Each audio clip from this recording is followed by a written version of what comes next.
Hi, I'm Cheryl Leach. In this exercise, we're going to be evaluating the limit. So the limit that we're going to be working on is the limit as x approaches negative infinity of x all over the square root of x squared minus x.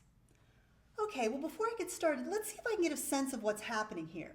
What happens as x approaches negative infinity?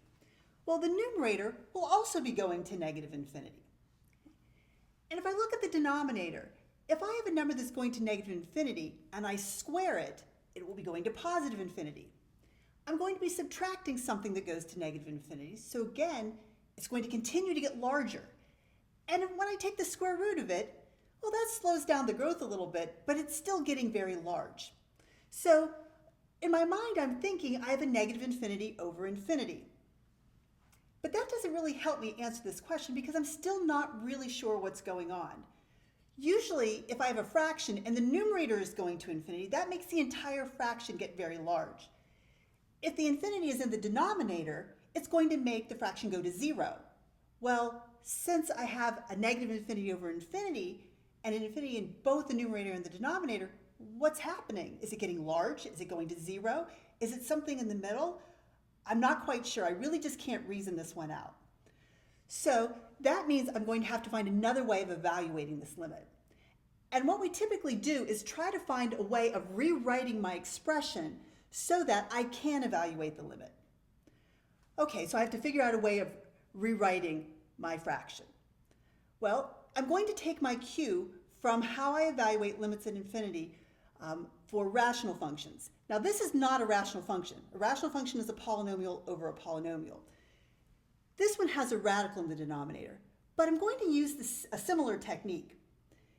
For rational functions, I determine what the highest power of x is in the denominator, which is in this case an x squared.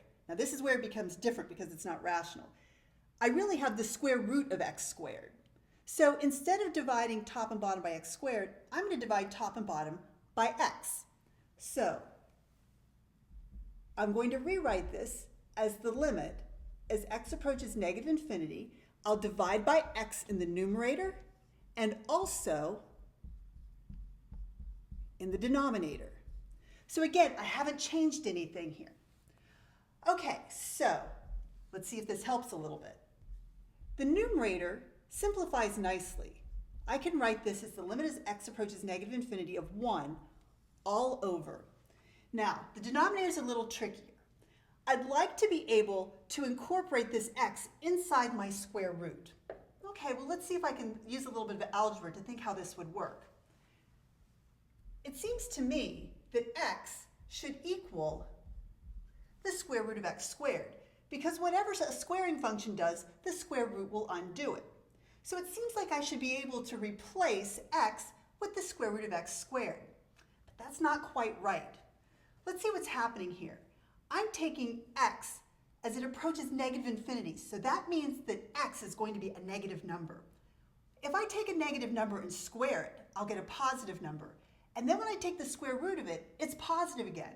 So how could a negative number be equal to a positive number? So for x values that are negative, it turns out that x is the same thing as minus the square root of x squared. So let's see what happens when I make that substitution. So I'm going to have the square root of x squared minus x, and now I'm going to divide this by x, which is the same thing as minus the square root of x squared. Okay, I now have the limit as x approaches negative infinity. I still have my 1 in the numerator. I now have a square root divided by a square root, so I can write that as the square root of x squared minus x all over x squared. A little more simplifying leads me to the limit as x approaches negative infinity of 1 all over minus the square root of, now we're going to take this fraction and I'm going to split it into pieces. X squared over x squared is 1, and minus x over x squared is minus 1 over x. Okay, let's see if I can interpret this limit at this point. Okay. As x approaches negative infinity, this 1 stays at 1. it has nothing to do with the x. The same thing is true for that 1. It goes to 1. As x goes to negative infinity, though, what happens to 1 over x? It goes to 0. So now I can determine that the numerator is going to 1. The denominator is going to be minus the square root of 1 minus 0. So I have 1 over minus the square root of 1, which means that the limit is -1. I hope this is helpful. Thanks.